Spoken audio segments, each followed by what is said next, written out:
আসসালামু আলাইকুম ভিউয়ার্স, সবাই কেমন আছেন? আশা করি সবাই ভালো আছেন। দেখুন, নো সার্ভিস প্রবলেম নিয়ে বা নেটওয়ার্ক পাচ্ছে না এমন একটি ফোন নিয়ে আজকে হাজির হলাম। এটি হচ্ছে Poco F3। তো এ ধরনের কাজ ইতিপূর্বে আপনারা হয়তো দেখেছেন আমার এই চ্যানেলেই। আমি এর আগেও শেয়ার করেছি। এই সফটওয়্যারটি কিন্তু MIUI 14 আপডেট আছে অলরেডি। এটি রিসেন্টলি আপডেট দিয়েছিলেন। আর এই ফোনটির প্রবলেম হচ্ছে যে ফোনটি আপডেট দেওয়ার পর থেকে এটির নেটওয়ার্ক আসছে না। মাঝে মাঝে সিম পাচ্ছিল আবার পাচ্ছিল না এরকম। তো এই সমস্যাগুলো কিন্তু অনেক সময় হয়ে থাকে। সাথে ওয়াইফাই কাজ করে না এবং ব্লুটুথ কাজ করে না। এ ধরনের সমস্যাগুলো পোকো F3 মডেলে কিন্তু আমরা পেয়েছি ইতিপূর্বে।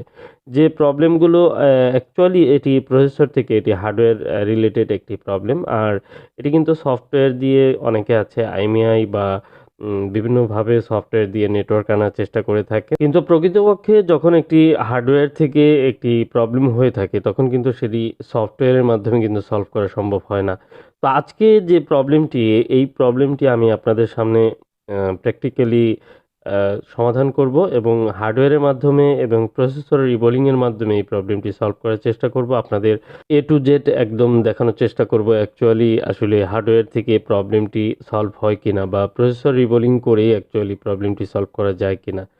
সেই সাথে আমি আরেকটি বিষয় জানিয়ে রাখি যে এই ফোনগুলো কিন্তু অনেকে অনেক দূর-দূরান্ত থেকে আমার কাছে পাঠিয়ে থাকেন। যেমন আজকের যে ফোনটি, এই ফোনটি উনি সরাসরি আমার শপে এসেছেন। উনার আগেই আমার সাথে WhatsApp এ কনট্যাক্ট করেছিলেন যে উনার এই ধরনের সমস্যা। তো আমি বিস্তারিত ফোন সম্পর্কে হিস্টোরি জেনে নেই এবং এরপর আমি বলি যে, "ঠিক আছে, আপনি আসুন।" সরাসরি এসে উনি কিন্তু আমার সামনে থেকে এই ফোনটি কিন্তু রিপেয়ার করে নিয়ে যাচ্ছেন। তবে সরাসরি আসার ক্ষেত্রে আমি সবসময় বলে থাকি যে আপনারা ফোনগুলো কিন্তু একদম ইনটেক অবস্থায় ফার্স্ট টাইম আমার কাছে নিয়ে আসতে হবে। আপনারা যদি কোথাও কাজ করে থাকেন বা খুলিয়ে থাকেন এবং কি ফোনটিতে চেষ্টা করে থাকি অবশেষে হয়নি, সেই ফোনগুলো কিন্তু সরাসরি আসলে আমি কাজগুলো করে দেই না।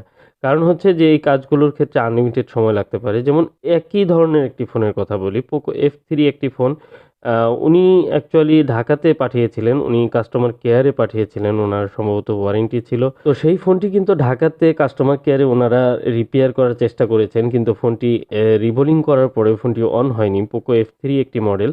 তো পরবর্তীতে উনি আমার সাথে কনট্যাক্ট করলেন এবং আমার কাছে ফোনটি পাঠিয়ে দিয়েছেন। তো আমি ফোনটিতে যেটি দেখলাম সেটি হচ্ছে যে RAM CPU রিভলভ করা হয়েছে, কিন্তু RAM CPU রিভলভ করার পরেও ফোনটি Qualcomm পোর্ট করছে। তো এ ধরনের ফোনের ক্ষেত্রে ইউএফএস চেক করতে হয়। আমি ইউএফএসটি খুললাম এবং খুলে চেক করলাম।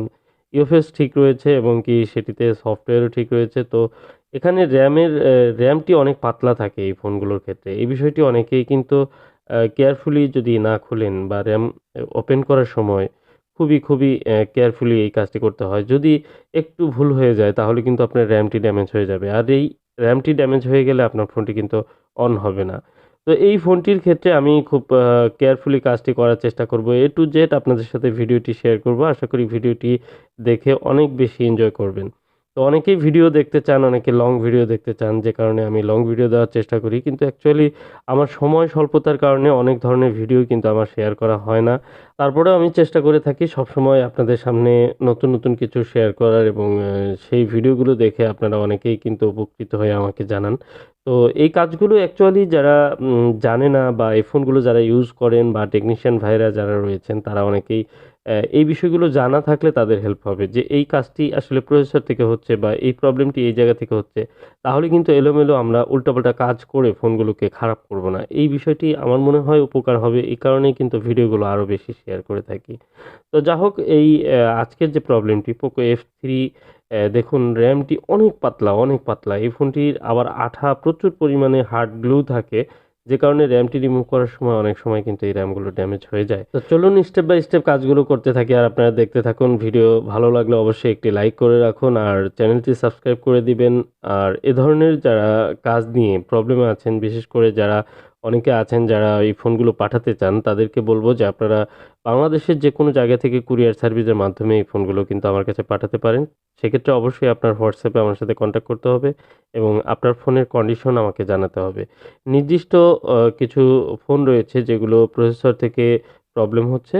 তো এই প্রবলেমগুলোর কাজই কিন্তু আমি এভেইলেবল করে থাকি। প্রসেসর ইস্যু নিয়ে যেহেতু বাংলাদেশে প্রচুর পরিমাণে এই কাজগুলো অনেকেই করছেন বা করার চেষ্টা করছেন। অনেকে করতে গিয়ে কিন্তু খারাপ করে ফেলছেন। এই জায়গা থেকে আমি আপনাদেরকে একটি আস্থার জায়গা থেকে আমি বলতে পারি যে আপনার এই ফোনগুলো যদি আমার কাছে প্রসেসর রিবোলিংয়ের কাজে দেন তাহলে অবশ্যই আপনারা ভালো একটি রেজাল্ট পাবেন ইনশাআল্লাহ। কারণ দেখুন যখন বাংলাদেশে প্রসেসর রিবোলিংয়ের কাজ খুব কম লোকেই কিন্তু করত। তো ওই সময় কিন্তু আমি আজ থেকে প্রায় ২ বছর আগে থেকে আমি ভিডিওগুলো আপলোড করে আসছি। আর এই ভিডিও দেখে কিন্তু অসংখ্য ফোনও আমার কাছে এখনো পর্যন্ত প্রতিনিয়ত কিন্তু আসে। হাজার, হাজার ফোন বলতে গেলে আমি রিপেয়ার করেছি কুরিয়ার সার্ভিসের মাধ্যমে এবং সরাসরি অনেকে এসেছেন। তো আমার অনলাইন ট্র্যাকিংয়ে আমি রাখি সবসময় আমার WhatsApp এ যারা মেসেজ করেন এবং কুরিয়ার সার্ভিসে যারা ফোন পাঠান তাদেরকে বলব যে আপনারা নিশ্চিন্তে ফোন পাঠাতে পারেন। কারণ সুন্দরবন কুরিয়ার সার্ভিস থেকে সরাসরি ট্র্যাকিং করে আমি দেখতে পাচ্ছি যে প্রতিনিয়ত আমার কাছে যে ফোনগুলো আসছে এবং যাচ্ছে আর সেগুলো কিন্তু সবসময় খেয়াল রাখি ঠিকঠাক মতো যাচ্ছে কিনা, আসছে কিনা এই বিষয়গুলো সবসময় হ্যান্ডেল করে থাকি। তো আপনারা নিশ্চিন্তে পাঠাতে পারেন। যদি আপনাদের প্রয়োজন হয় তাহলে আমার WhatsApp এ কন্ট্যাক্ট করতে পারেন। আমার WhatsApp নাম্বারটি দেওয়া থাকবে ডেসক্রিপশনে। তো চলুন কথা না বাড়িয়ে আজকে পুরো কাজটি আপনারা দেখতে থাকুন। আমি চেষ্টা করেছি যে সম্পূর্ণ কাজটি আরকি যতটা সম্ভব আমি শেয়ার করার।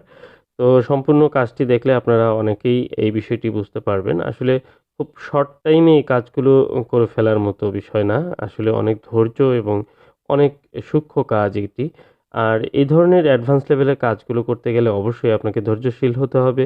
যেমন এই কাজগুলো করার সময় খুব ছোট্ট আশেপাশে থেকে কোনো ছোট্ট একটি রেজিস্টার উঠে গেলে সেটির জন্য কিন্তু আপনাকে অনেক বেশি বেগ পোহাতে হতে পারে। এজন্যই প্রত্যেকটি কাজের সময় অনেক বেশি সতর্ক এবং অনেক বেশি চোখ কান খোলা রেখে তারপরে কিন্তু কাজ করতে হয়। তো চলুন কথা না বাড়িয়ে সম্পূর্ণ ভিডিওটি দেখুন এবং এরপর আমরা দেখব যে কাজটি করার পর রানিং একটি ফোন যেহেতু এই ফোনটিতে imei&baseband ব্যাক আসে কিনা এবং সেই সাথে এই ফোনটির যে নেটওয়ার্ক সহ অন্যান্য প্রবলেমগুলো সলভ হয় কিনা, পাশাপাশি ফোনটি ঠিকঠাক মতো চলে কিনা এই বিষয়টি আমরা দেখে নেব।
আমরা কিন্তু কাজের শেষ পর্যায়ে চলে আসছি। তো এখন র্যামটি ইনস্টল করছি। আর মোটামুটি সম্পূর্ণ কাজই আপনারা দেখলেন যে একটি ফোনের আসলে কাজ করতে গিয়ে আমাদের কিন্তু অনেক সময় লাগে, বা এই ফোনটির যে ভিডিওটি যতক্ষণ দেখেছেন এর চেয়েও কিন্তু ২ থেকে ৩ গুণ সময়ও লাগতে পারে একটি ফোনের কাজে। তো ভিডিও দেখে আমরা অনেক সময় অনেক কিছু আইডিয়া করতে পারি না, যে কারণে অনেকে আন্ডার এস্টিমেট করে থাকি। তো এই বিষয়টি অবশ্যই মাথায় রাখবেন যে একটি কাজ করতে গেলে অনেক সময় অনেক সূক্ষ্ম এবং সুন্দরভাবে কাজগুলো করতে গেলে সময় বেশি লাগে, এবং কাজটি কিন্তু অনেক সুন্দর হয়, নিখুঁতভাবে করতে হয়। তো বিভিন্ন আইডিয়া, বিভিন্ন প্রসেস যেগুলো আমি করে থাকি, আপনারা অনেকেই এই বিষয়গুলো আপনাদের ভালো লাগে, অনেকেই বলে থাকেন, কমেন্টের মাধ্যমে জানিয়ে থাকেন। এবং আজকের যে কাজটি করলাম অত্যন্ত নিখুঁতভাবে, দেখুন শুধুমাত্র প্রসেসরের জায়গাটি ওপেন করে তারপর প্রসেসর র্যামটি ওপেন করে কাজ করে আবার কিন্তু সেটিকে সিল করে দেব। আর কোথাও যেন কোনো শর্ট না হয় সে বিষয়টি লক্ষ্য রেখে আমি কিন্তু এখানে একটু হিটপ্রুফ ট্যাপ ইউজ করলাম। তো এখানে আমি থার্মাল পেস্ট সহ সবকিছু আ এপ্লাই করে তারপর ফোনটি অন করার চেষ্টা করব। আর আমার একটি কনফিডেন্স রয়েছে, যেহেতু রানিং ফোন ছিল, আশা করি এই ফোনটি রানিংই থাকবে, ডেড হবে না। এবং ক্যামেরা সহ সবকিছু কিন্তু একবারে ফিটিং করে তারপর কিন্তু অন করার চেষ্টা করব। দেখুন বডিতে আমি বসিয়ে নিচ্ছি ডিসপ্লে প্যানেলে মাদারবোর্ডটি, এবং মাদারবোর্ড বসানোর সময়ও কিন্তু আমাদের অনেক কিছু খেয়াল রেখে তারপর বসাতে হয়। এখানে অনেক সময় আছে যে একটু এদিক-সেদিক হয়ে যাওয়ার কারণে কিন্তু মাদারবোর্ডগুলো ঠিকঠাক মতো বসে না। তো আমি ১ম এ রেবন থেকে শুরু করে সবকিছু কানেক্ট করে নিচ্ছি। আর একটি বিষয় হলো যে এ ধরনের কাজ আপনারা এর আগেও হয়তো দেখেছেন। কাজের কোয়ালিটি এবং কাজ তুলে ধরার যে একটি ব্যাপার রয়েছে, সেটি হয়তো ভিন্নতা থাকতে পারে আমার মধ্যে। আর অনেকে আছেন সুন্দর, সুন্দর কনটেন্ট বানান। দেখুন আমি কিন্তু আলহামদুলিল্লাহ, দেখুন ফোন কিন্তু রানিং হয়েছে আর রান রয়েছে। যেটি রানিংই ছিল, শুধু নেটওয়ার্ক আসতো না, নো সার্ভিস ছিল। তো আমরা দেখব পরবর্তী স্টেজে ফুল অন হওয়ার পরে নেটওয়ার্ক আসে কিনা। তো যেটি বলছিলাম যে একটি ভিডিও তুলে ধরা এবং কাজ করা এগুলো আসলে অনেক সময় স্বল্পতার ব্যাপার হয়ে দাঁড়ায় একসময় আমাদের টেকনিশিয়ানদের জন্য। যারা এই কাজগুলো করেন তারাই একমাত্র বুঝেন। তো আলহামদুলিল্লাহ, দেখুন এটার বেসব্যান্ড কিন্তু চলে আসছে, এবং নেটওয়ার্কও চলে আসছে। নেটওয়ার্ক অলরেডি কিন্তু আমরা দেখতে পাচ্ছি যে 4G নেটওয়ার্ক পেয়েছে, এবং ক্যামেরা সহ অন্যান্য সবকিছু কিন্তু ঠিকঠাক হয়েছে। তো এই যে বিষয়টি, আপনার ফোনের যে প্রবলেমটি সেটি কিন্তু একজ্যাক্ট যে কাজটি সেটি করলে কিন্তু ফোনটি ঠিক হয়ে যায়।